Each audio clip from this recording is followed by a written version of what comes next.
constituyen una dimensión del derecho. La política, la educación, la religión, el Estado, etc. Todo lo que en buena cuenta podríamos llamar cultura, ¿ok? Muy bien, todo eso forma parte del elemento espiritual. Hegel le llamaba conciencia social.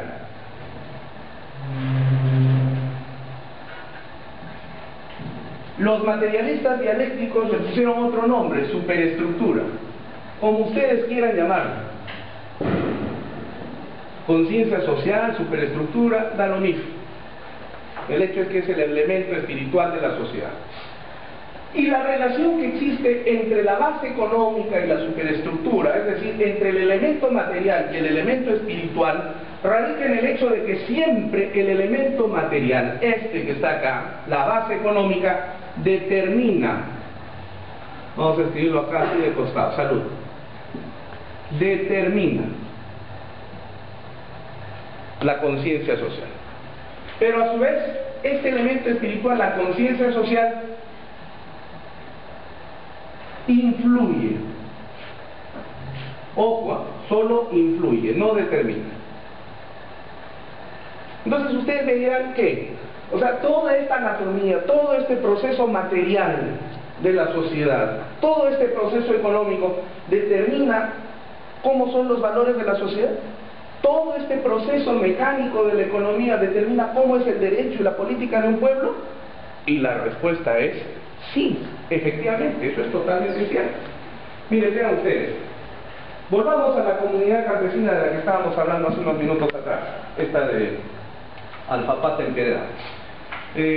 Todos trabajan, todos producen, todo el proceso de generación de un bien, por ejemplo la papa, y luego viene la distribución, ¿no es cierto?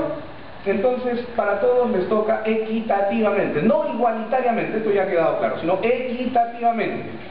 Entonces esto va a generar de que esa sociedad sea una sociedad pues horizontal. Nadie más rico, nadie más pobre, sino que todos tienen más o menos lo mismo, sin ser lo mismo. Hay respeto por las particularidades, pero no hay mayores diferencias que sean pues abismales. Muy bien.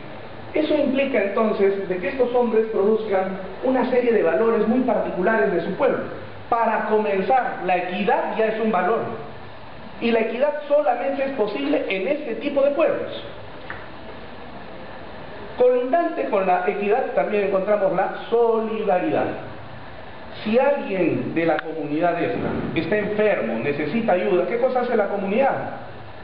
Pues la ayuda. Porque la idea es, si hay alguien mal y nosotros estamos bien, ¿por qué no le vamos a ayudar? Tenemos que ayudar. Se ha casado esta pareja de jóvenes, no tienen casa, les construimos la casa, pero ya saben ustedes bajo qué términos y condiciones, cómo, y así sucesivamente. Este tipo de sociedades producen valores de equidad, solidaridad, reciprocidad, que son valores tan importantes dentro de la comunidad andina, ¿no? Sociabilidad, etcétera, etcétera. Por eso es que con esta base axiológica, estas comunidades generan un tipo de derecho muy particular. Los abogados les llamamos a ese tipo de derecho consuetudinario, es decir, el derecho de las costumbres, ¿no? Pero cada una de las normas que involucra y que la constitución de este denominado derecho consuetudinario es, como ustedes pueden notar, el reflejo mismo de las necesidades sociales. O sea, no hay normas que integren ese sistema normativo, ese derecho consuetudinario, que sirvan para beneficiar al presidente de la comunidad. Esas normas benefician a toda la comunidad y están basadas en principios. Por ejemplo, en Huancavelica, el departamento de Huancavelica se llama Huancavelica, cuyo nombre deriva de una gran piedra que está en la ciudad de Huancavelica, que en quechua es Huancahuilca, que significa la piedra huanca. En esa piedra estaba tallada, desde hace muchísimos años, cuando los indígenas empezaron a hablar y escribir gracias a los españoles, y ahí quedan todavía las trazas del Callao. 3 principios fundamentales en torno a los cuales se mueve la racionalidad de los hombres de Huancavelica, que básicamente eran los chocras. Jucumaya, Jucmaquilla, Jucsonjoya, que significa, traducido del quechua al castellano, un solo pensamiento, una sola fuerza y un solo sentimiento. Y gracias a esos 3 principios, todas las normas que rigieron a los huancas de esa zona, huancavelicanos.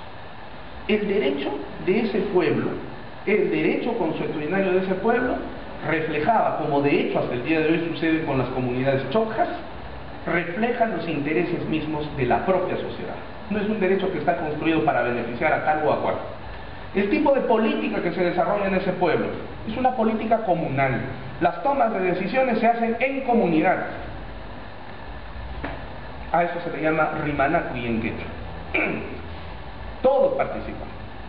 Y por eso es precisamente que se toman decisiones muy importantes ahí cuando, por ejemplo, alguien está fallando dentro de la comunidad, lo sancionan, le imponen su... a ver, tú le debes a este señor, ¿hace cuánto le debes? Me está debiendo 300 soles hace 8 meses. Muy bien, ahora lo meten preso. Vaya usted allá 3 días preso hasta que le paguen. Cualquier abogado limeño o citadino diría, esto es un escándalo. La Constitución dice que no hay prisión por deudas. Voy a interponer un habeas corpus para defenderlo a mi patrocinado. No puede estar en la cárcel. Señores, nosotros no podemos hacer eso, porque estaríamos quebrando y rompiendo una tradición ancestral que además soluciona conflictos. Lejos de colaborar en el proceso de pacificación, lo que hacemos más bien es atizar en contra de los intereses nacionales. Si a ese señor lo han metido preso porque le debe 300 soles hace 8 meses, van a ver ustedes cómo le va a pagar, y lo va a hacer. Y alguien diría como abogado, no, esto es un escándalo, no puede ser, se están quebrando las normas del derecho internacional y el derecho constitucional, esto es un crimen de lesa humanidad. Los antropólogos dirían, este es un crimen de lesa estupidez, y es que uno se mete a tallar en este tipo de problemas. No se olviden ustedes que el artículo 149 de la Constitución Política del Estado dice: las rondas campesinas y nativas, donde existan, con el apoyo de sus autoridades, podrán administrar justicia en función de su derecho consuetudinario, siempre y cuando se defiendan y protejan los derechos fundamentales de las personas. Pero cuando hablamos de derechos fundamentales de las personas, también tenemos que entender que la interpretación de los derechos fundamentales de las personas tiene que ser necesariamente una interpretación cultural. No hay ninguna acción humana en este planeta, salud, que no sea cultural. Ejemplo, hace 130 años atrás, el prototipo de la belleza femenina para los hombres de fines del siglo XIX era el siguiente: una mujer era más bonita en tanto sea más obesa, en tanto sea más gordita. ¿Y por qué? Y la flaca era fea, totalmente fea. El prototipo de la mujer el día de hoy sería el espanto y el horror a fines del siglo XIX para los hombres. ¿Y por qué? Porque había una interpretación cultural. Se pensaba y se decía que la mujer gordita era una mujer llena de valores, de su casa, una mujer que participaba en el hogar.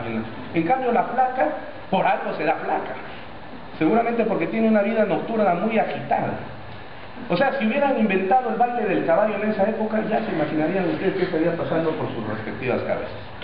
Entonces, por eso es que la mujer delgada era fea. Eso es una interpretación cultural, basada en criterios religiosos, puritanos y cucufatos. Hoy día es totalmente distinto.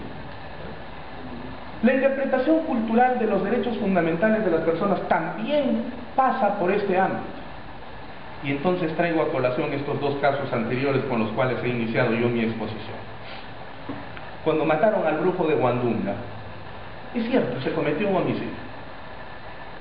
Pero miren ustedes y vean la racionalidad de ese pueblo y traten de ponerse en sus zapatos. 1983, sin comunicaciones, y un Perú totalmente apartado, porque en este país habían 2 Perúes, uno Lima y el otro el de adentro. La ignorancia total, analfabetismo, etcétera, etcétera. Si nosotros tratamos de comprender y entender desde un enfoque cultural lo que sucedió en ese pueblo de Tapo, con ese grupo de Huandunga, entonces eso ya no nos parecerá una salvajada. No estoy diciendo que hay que perdonar, salud, sino que estoy tratando de entender la racionalidad de esos hombres y por qué es que actuaron de esa manera. Igual que en Mayapo, en Satipo, ¿por qué le aplicaron el árbol de la tangarana a este niño? Alguien podría decir, ¿qué tal horror, qué tal escándalo? En pleno siglo XX todavía seguimos con ese tipo de cosas. Es que no es que sea horror, sino que cuando ese niño se llevó los 300 soles, al haber fracturado el candado de ese baúlcito, por lo que ya les expliqué, no es que su acción y su conducta estaba atentando contra el hombre que tenía los 303 soles, sino que su acción estaba atentando contra los intereses de toda la comunidad.